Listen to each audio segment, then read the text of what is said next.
everyone. This is Janan with Black Metal Artist, and I'm here today with Julia from Kryss. Nice to meet you, and thank you so much for being here with me today. Hi, nice to meet you too.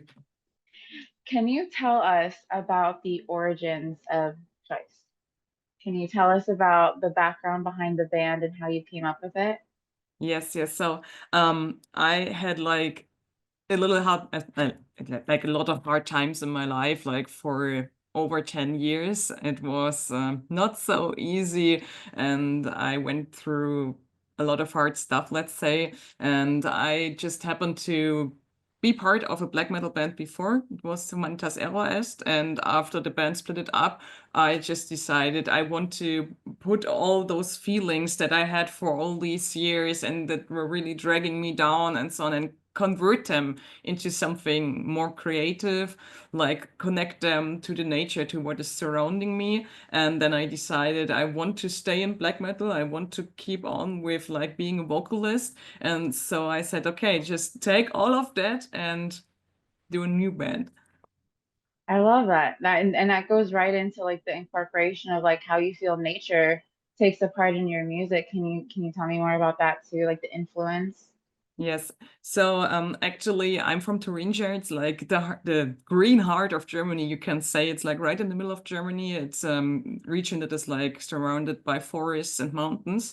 And I grew up like right in the middle of the forest near the Rennsteig, which is like a really popular hiking way over here and a really old one. Also like Goethe and everybody was there and being inspired by the nature over there. So from being a little child till growing up in my teenage years and then moving to Leipzig for my studies, I was always surrounded by nature, and this had a strong influence on me. And also then later on, I started my studies as a scientist, and so I stayed in life science. And actually, you can really see this in the lyrics. Also, for all of the other band members, we have a strong connection to the nature. Are traveling a lot. One of us is living in the Saxonian forest over there in the mountains near the, how is it called? I think there's no English word for it, but it's Sächsische Schweiz, Saxony, Switzerland, I guess something like this. He's living near this one in the Erzgebirge. So yeah, actually, it just felt right to connect this nature that is surrounding us with our emotions, but because in the end we are a part of it. That's incredible. I can only imagine how beautiful it must feel to live in that kind of environment. And then with your science background, can you delve more into that too, like what you focus on? Yes, so actually, I'm holding a PhD in biochemistry, and I'm specialized in biomedicine, microbiology, and molecular biology. So it's like really going into the depths of life science. And I'm also did a postdoc in the Netherlands, focused on cryo-EM and the structural evaluation of proteins and stuff like this. So like not going into detail, but because it's a little bit complicated to explain, but a lot of this influenced the lyrics I'm writing. And one of our bassist, he is always telling me that these lyrics also can be really good for some tech dev because they are so like influenced by all this science stuff and being like crazy going into tissue and cellular stuff and stuff like this. But in the end, you know, our emotions, we can only feel them because of the chemistry that happens in our body, which is the biochemistry. Nothing of this would work out if we don't have this body of us and also this world surrounding us. And in the end, it's just right to connect these because, yeah. That's honestly incredible. I love the sciences as well so much. So that's so cool to me that you're able to infuse it, incorporate it, and empower it with both of that. Would you say that's also what's behind like your 2023 album, the I Am Seeing Reflections? Yes, so actually, this is a concept album. So we are traveling to all the vegetation zones of the earth. So it brings you like from the sea over the tundra, going into the boreal forest, and so on and so on. So, like, really all these vegetation zones that we have.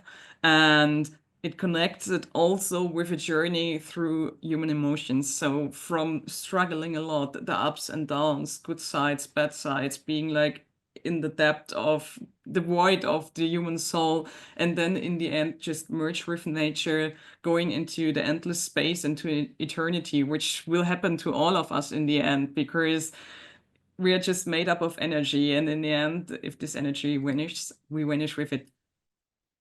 Absolutely. I love that so much. That's some of the my favorite stuff within black metal and music is for it to have Thank you. roots and core and just be connected to that kind of entirety. That's amazing. How would you say your evolution personally has been as a vocalist? Like, did you always start out in extreme vocals, or did you start elsewhere and did, like evolve? Yeah, so to explain it a little bit further, it started already in high school. Back then, I was always told you cannot sing because you sound like a boy. So we have this system in school which treats them like separates the boys and the girls when it comes to singing. And my voice was always too deep, so I got really bad marks because they said like, yeah, you're a girl, and we have this schedule, and you have to match the high tunes, and if you don't get that, you're out. So I was like, let's say, really down because I was like, okay, so I cannot sing. It sounds not good. And then one of my friends was stepping up to me during my studies, as she was one of the founding members of Humanitas Era, as the black metal band I was in before I started Kryss. And they had a little bit of a problem because they had a second vocalist. That one was leaving the band. They had gigs coming up, and she was like, yeah, you can do it. Just please do it for us. We have to go to these gigs. I cannot sing all the vocals by myself, but you can do it. I believe in you. You can really do it. You have a strong voice. You have this deep voice. You can do it. Just try.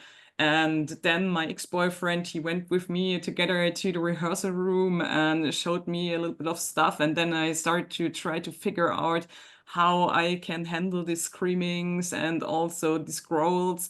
And actually, it felt right, and I really could do it. And everybody was telling me, wow, you did like a lot of progress in such a short time. It was like 3 months, and then I was the first time on stage. It was completely crazy. And yeah, it worked really out. And then I saw I can do it, and I can do something with my voice not everybody can do. And so I just kept on and tried to improve, going higher, going lower, going longer, going for inhales, going for like repetitional screams and stuff like this, and like putting all what I have into it. And yeah, that's what I try to keep up for the last years and also for future. That's incredible. It's also really inspirational because a lot of women will face, being told that they can't do something and that it's not feminine enough or it doesn't, work for everyone has their place and you shouldn't ever listen to those kinds of critiques and confinements. How would you say being based in Germany, how is the reception with the music and the support? Yeah, so actually, for black metal, being in Germany or also in the Scandinavian countries is always a good starting point. It is like it Yeah.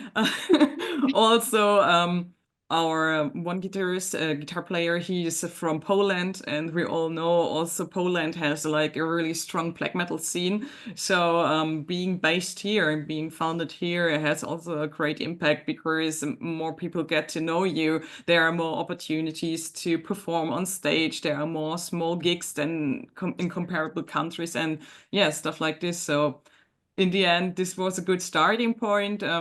The other side, of course, we have this problem with those right-wing black metal, which is like really strong over here. And we really don't want to get in touch with any of these. And you can say it's really, really difficult. You have to be aware of that. You have to check before. You really have to see if there is a problem, if there is a band in the lineup for this evening who has maybe some connections to this right-wing scene. And to check all of that and don't run into trouble. It's sometimes really hard. Also, some people are just misjudging you, being like, oh, yeah, look, they have this blonde vocalist with the blue eyes from Germany with all these runes on the arms. And yeah, they have to be right-winged. And no, we are not. And yeah, we are fighting this. I hear you because there's absolutely that ultimate like that blanket judgment that's what it is. And I was gonna ask you, like, you probably have to have more heightened awareness than to like who you're associating with and playing with and whatnot because of that judgment Yes, off the bat. yes, yes. Wow. How would you say it's been as independent artists without being with a label? Is being with a label something you want to do, or do you prefer doing it this way? Yeah, so actually we're searching for a label. We also did with our first release, but it's a little bit hard at the moment. For the last, like, let's say after Corona, you can say it started with Corona. You know, we have the inflation and stuff going on, and it's hard with the money also to deal with the merchandise, to have sales and so on. So also the labels are struggling a lot. They are not taking in so many new bands, small bands, which don't have such a huge audience and stuff, because of course they need that money, they need these sales. And if they don't have it because they are just taking in some random small bands, it's really hard. And I was in contact with a lot of labels. Also, I know some of the founders of these labels myself, and we had long discussions about this topic, and they said, yeah, we really want to take you in and we really want to help you, but at the moment it just didn't work out. And so we are searching, also in the future, also with the second album, we are trying to get into a label, which are currently working on, and let's see, maybe we're finding someone. I honestly can see you guys getting picked up by a label like quickly. So I'm sure given the stance with what you said about how everything's difficult and the money, probably just time, but you guys are doing absolutely incredible. How would you like what would you say would be coming up next? You guys have more shows lined up. I know you've been really busy, so what's next? So yeah, as I actually mentioned, we're working on the second album. We are now finishing the last two songs. So then we have our pre-mixes and stuff, and then we want to go for the polishing. So really go to the studio and finalize everything and recording the lyrics, also the music, and put everything together. And hopefully we can drop the new album next year. So yeah, it's an exciting time and we have a lot to Very. do. That's also why we didn't take up so many gigs this year and also in the end of last year, because then we started and we set us a deadline. We said, okay, till November this year, we want to have everything finished to go to the studio, and that's what we are doing now. It's great to have that focus because yeah, it can definitely get lost in the sauce if you let too much time go by for sure. Yes. What if you could tour anywhere? Where would some dream places you would want to go play shows at? Definitely the Scandinavian countries. That's something we already discussed. Like, of course, besides that, UK would be also interesting, but going to Scandinavia, like playing in the country of the black metal origin, would be really great. It's also a lot of inspiring places over there. So, yeah, that would be a dream. That's incredible. So everyone can find your music on Bandcamp and they can get your merch on Bandcamp and they can follow you guys on Instagram. Yes. What are some other great portals for your fans to support you and show up at? So actually, we also are on Spotify. So every listener is almost every time welcome.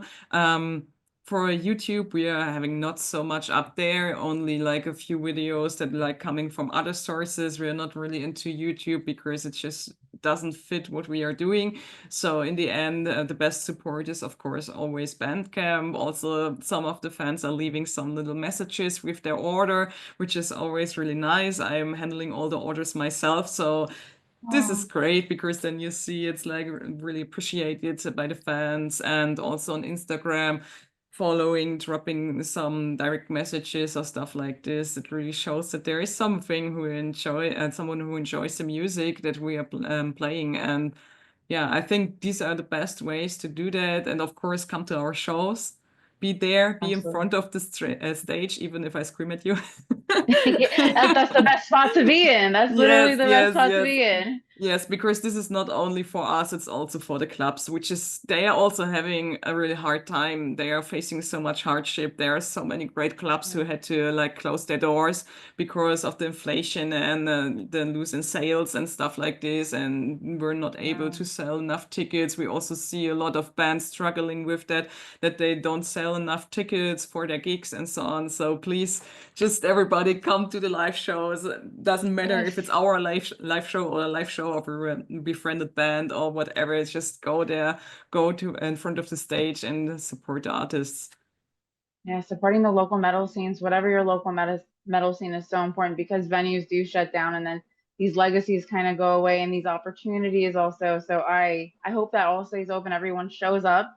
Yeah, Thank you so much for taking the time with me to sit and talk, and I enjoyed learning all about you and the band. Thank you so much. you're very welcome. Yes, thanks. Have a great day. You too.